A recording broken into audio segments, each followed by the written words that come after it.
have so many. My very favorite might be, when Jonathan was little, he loved balls. Like sports balls, basketballs, footballs, and he had this little basketball. He carried it with him everywhere. He'd tuck it under his arm. We'd go everywhere. John, his dad, played town team basketball. And with Double T, Kim Denton was kind of the team manager. So they're on the court one day playing. Pretty fast game. They're running up and down the court the whole time. Jonathan carried his basketball and ran up and down the sidelines and yelled, "Hey, Kim! Hey, Kim, can I play? Hey, can I play, Kim? Hey, I can play!" The whole time. It was hilarious. My name is Patrina Campbell, and I am Jonathan's aunt.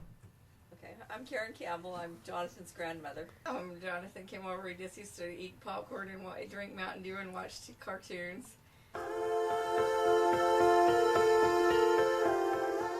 Okay, sweetie, open your present.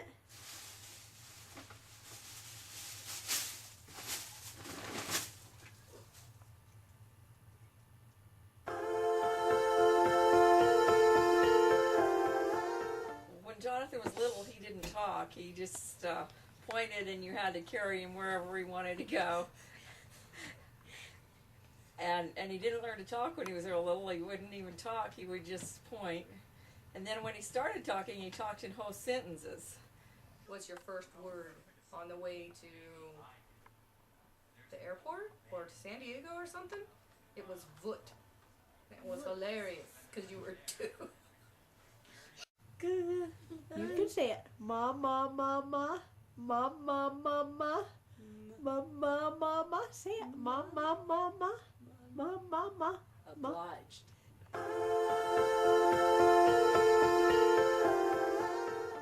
Do you remember when Jonathan was little and he couldn't walk yet, and he would pull up on the back of Brandon's jeans and he would hang on to him, and Brandon would take off running around the house, and Jonathan's little legs would just fly behind him as he ran? Yeah, I remember that.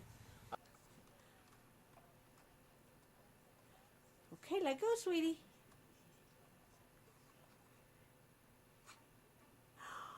Yay! Yay!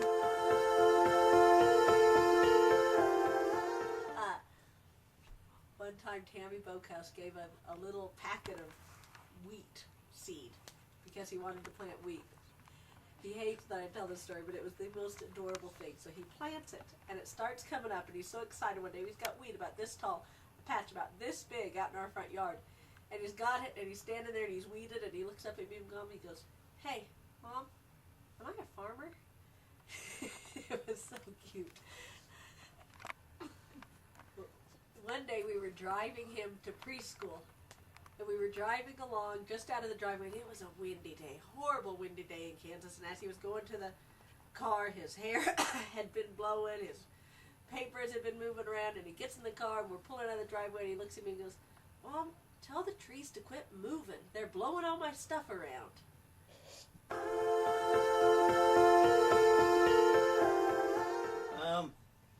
I remember when you was little, you was in a Little League game.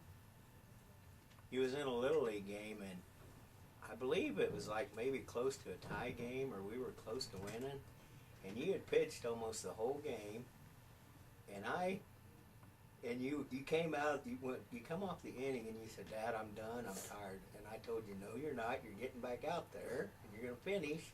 And you started crying. And you cried the whole time you finished pitching out. I used to take you to the swimming pool,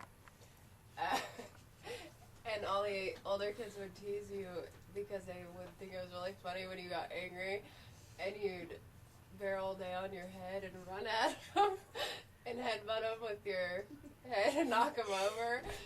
But they'd keep doing it to you just for the entertainment. I also remember one time when, I don't remember which house we were living in.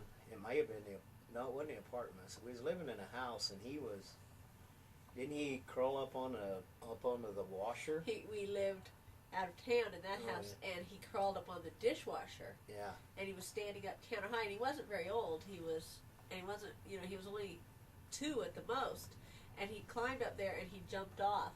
It scared me. But do you remember the time you were playing softball in Liberal, and they had a fence, and this fence had to be 6 foot tall, and he was about 4 years old. He climbed on everything, He climbs up to the top of the fence. I had my back to him. I was watching you play. I didn't notice he was standing up there. And you were pitching, and all of a sudden you threw a pitch, and you looked up and you yelled, Jonathan! And I turned to look, and he was standing on the top of that fence, and he jumped off. And he used to always jump off of the bleachers by the ballpark. He would get up on the top bleacher, and he would jump off, and he would land. And he did it so many times, I probably looked like a horrible mom, because people were like, oh, that baby! And I was like, and he would jump, and all the visiting crowd would be, oh. They would just think, oh my God, he's going to get hurt. And he would just get up and walk away. Was he the one that burned his feet walking on that heater? And I had that heater, it was in the bottom of the floor, a floor heater, and he ran across it and burned his feet. Oh, I remember seeing his friend afterward. For Jonathan. And we kept telling him not to do it, and he ran right across it. I don't even think he learned afterward. He just kept doing it. I'd say that you, along with your brothers, are my life. I mean, I live for you guys. And if something was to happen to you, I don't know how I would react or if I would be able to go on. Because you boys are my life, and if something was to happen to you, I would be devastated. I love you, John.